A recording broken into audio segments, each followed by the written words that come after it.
Bora lá, galera, vamos falar aqui acerca dos desigrejados. É o nosso novo vídeo do Sinapse Cristã. E a nossa proposta aqui é falar sobre a importância de congregar numa igreja, de fazer parte de uma igreja. A ideia de que ser um cristão desigrejado, ela não tem muito respaldo bíblico. Ao contrário, pelo contrário, né? A igreja cristã, ela em toda a sua história, ela passou por um período, por um momento de congregação. Os irmãos, eles se congregavam e existia sim a instituição, e até hoje existe a instituição levantada, que é a igreja. Então há essa necessidade. Claro que nós queremos fazer aqui uma leve reflexão, tratar apenas alguns versículos, o assunto não se esgota aqui, não tem como. Não queremos fazer um vídeo extenso, porque isso vai ficar cansativo e tal. Mas se alguém quiser complementar, quiser tratar sobre esse assunto, a gente pode ver nos comentários, podemos prolongar essa conversa aqui sobre essa questão de ser ou não desigrejado. Por exemplo, Jesus em Mateus no capítulo 16, do versículo 18, ele diz: instituirei, eu edificarei a minha igreja e as portas do inferno não prevalecerão contra ela. Igreja, a palavra igreja vem de eclésia, que é uma palavra grega que significa assembleia, uma comunidade de pessoas que se reuniam para votar em algumas questões. E a eclésia foi o termo usado por Cristo na sua instituição dos seus discípulos. Eles formariam uma eclésia. Então nós temos um corpo que é formado, uma instituição que é formada, uma comunidade, onde aqueles que são cristãos vão fazer parte desta comunidade que foi chamada por Jesus como igreja, como eclésia. E ele ainda fala que ela irá permanecer, ela se tornará permanente no passar de todos os tempos. Uma outra questão a se tratar é que os cristãos primitivos, eles faziam parte da igreja, eles congregavam, eles se reuniam nos templos, eles participavam de igrejas. Claro que haviam reuniões em cavernas, haviam reuniões nas casas, mas isso não anulava a igreja, a formação de igreja. Havia, claro, uma dificuldade, a igreja era perseguida, em muitas ocasiões tinha que se reunir em lugares fechados, em lugares isolados. Isso é um fato, mas a instituição igreja já existia desde a igreja primitiva, eles se reuniam. O problema que acontece é que a igreja, depois que passa pela institucionalização romana, Constantino, o Império Bizantino, quando eles tornam essa igreja cristã como oficial do Império Romano, a igreja ela vai ser passada como um ambiente sagrado. O templo passa a ser chamado, pelos cristãos, por muitos cristãos, como a casa de Deus. Isso aí foi uma adaptação, uma visão do catolicismo, que já foi uma adequação de uma ideia judaica. E essa ideia do judaísmo que veio para o Império Bizantino, para o Império de Constantino, que é a ideia de que o templo é a casa de Deus. Logicamente que as paredes, o templo, não é a casa de Deus, até porque a Bíblia diz que ele não habita em templo feito por mãos humanas.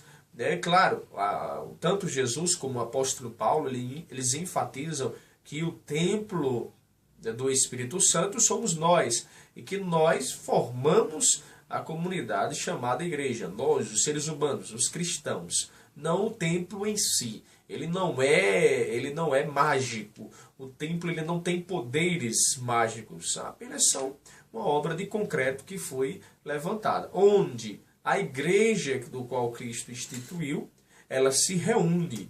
Jesus não anulou a reunião da igreja, da eclésia, nos templos. Ele não aboliu isso, os cristãos primitivos não aboliram isso, mesmo não sendo o local onde é a casa de Deus, a dita casa de Deus, mas ela se torna pelo fato de que está reunido o povo de Deus.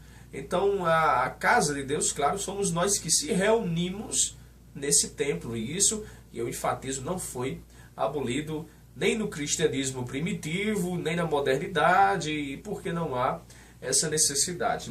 A gente vê aqui um exemplo em Atos, no capítulo 5, versículo 42.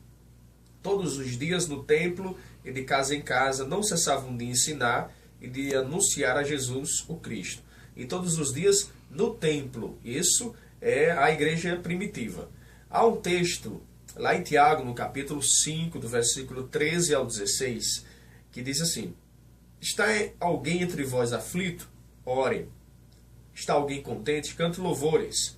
Está alguém entre vós doente? Chame os presbíteros da igreja e orem sobre ele, ungindo-o com azeite em nome do Senhor.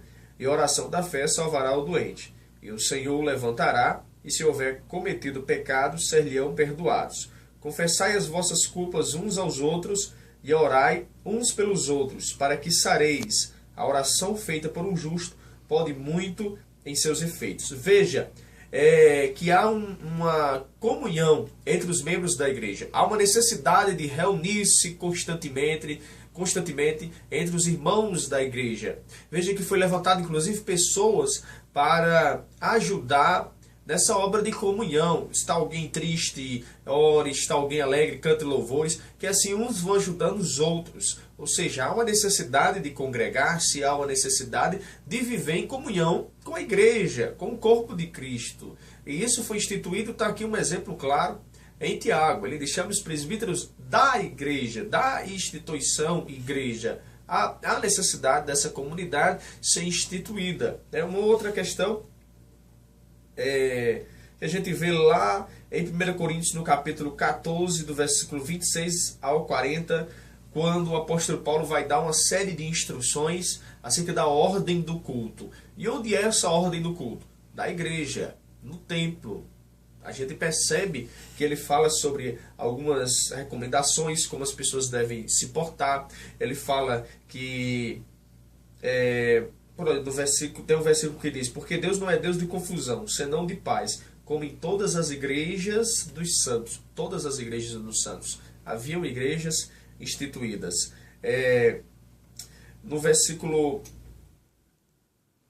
No último versículo diz assim: mas faça-se tudo decentemente e com ordem. É a conclusão desse texto, que começa no versículo 26 ao 40, falando sobre a ordem e a decência que deve haver no culto organizado e realizado na igreja.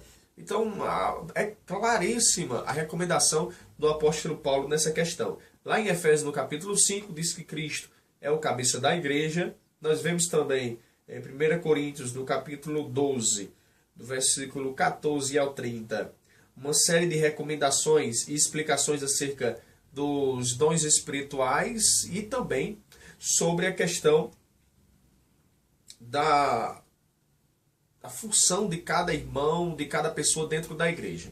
Olha, tem alguns versículos dizem assim: assim o corpo não consiste em um só membro, mas em muitos. Se o pé dissesse: eu não sou a mão, por isso não sou do corpo, acaso deixaria ele de ser do corpo? E se a orelha dissesse: eu não sou o olho, por isso não sou do corpo, deixaria ela de ser do corpo? E se todo o corpo fosse olho, onde estaria o ouvido? Se todo fosse ouvido, onde estaria o olfato? Mas Deus dispôs do corpo cada um dos membros como lhe aprouve. Mais adiante diz: o olho não pode dizer à mão: eu não preciso de ti, nem a cabeça aos pés, não necessito de vós. E aí, seguindo adiante, diz lá: ora, vós sois o corpo de Cristo, e cada um de sua parte é um dos seus membros. Na igreja, Deus constituiu primeiramente os apóstolos, em segundo lugar os profetas, em terceiro lugar os doutores, depois os que têm o dom dos milagres, o dom de curar, de socorrer, de governar, de falar diversas línguas. São todos apóstolos? São todos profetas? São todos doutores? Fazem todos milagres? Todos têm a graça de curar? Falam todos em diversas línguas? Interpretam todos? Então, seguindo a sequência desse texto, a gente vê que Deus instituiu pessoas, com funções diversas na igreja cristã. Diversas funções, das mais diversas na igreja, seja doutor, seja apóstolo, seja profeta, o que quer que seja. Então, a gente percebe que há necessidade de formação da igreja, de permanência na igreja, de viver em uma comunhão na igreja, até porque há funções distribuídas por Deus para serem executadas no corpo da igreja, na comunhão da igreja. Essas funções, elas foram determinadas. Eu poderia dar uma série de outros versículos aqui, de outros textos que mostram a necessidade de viver-se em igreja. A gente vê as cartas que foram enviadas para as igrejas da Ásia Menor. Haviam igrejas que foram formadas. A gente percebe que o apóstolo Paulo dá várias recomendações para as igrejas, fala na necessidade inclusive de contribuição, de tantas outras coisas que são necessárias para a formação de uma igreja. Agora, as pessoas hoje, infelizmente, por ressentimento, por algumas experiências traumatizantes ou decepcionantes que aconteceram na trajetória da sua vida, se decepcionaram com a igreja, com algumas coisas que ocorreram na igreja e resolveram ficar em casa, se isolar. Mas isso não é sábio, isso não é a saída, não é a atitude correta, nem bíblica. Porque, veja bem, toda igreja ela tem problemas, toda igreja passa por situações que não são do agrado do Senhor. É uma comunidade onde há pessoas que fazem coisas erradas. Claro, há o trigo e o joio. Em todo o ambiente, há o trigo e o joio. A recomendação que eu posso dar a todo cristão é que ele congregue em uma igreja que pregue a palavra de Deus, que ensine a palavra de Deus, que ensine o evangelho de Cristo, não um outro evangelho totalmente distorcido, aí eu não recomendaria.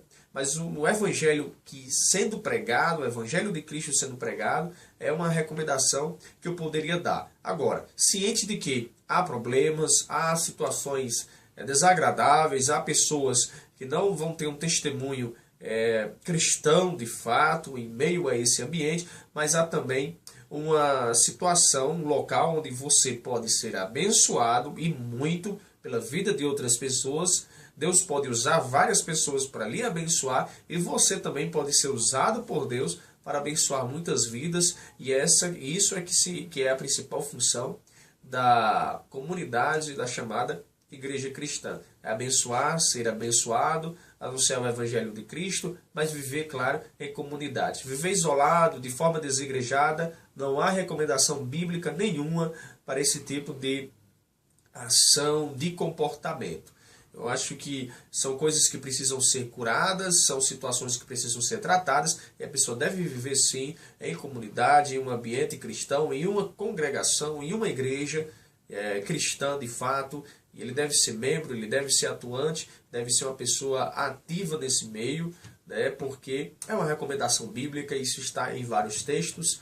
Eu vou ficando por aqui, mas a gente pode tratar isso nos comentários depois em uma outra conversa, né? Um grande abraço e esperamos que, de alguma forma, a gente tenha refletido um pouco sobre não ser desigrejado, mas estar em uma comunidade cristã. Como disse o pastor Carlos Queiroz, se a pessoa é boa demais para a igreja, então não saia dela. Já que você é bom demais, ajude a igreja a seguir o seu exemplo.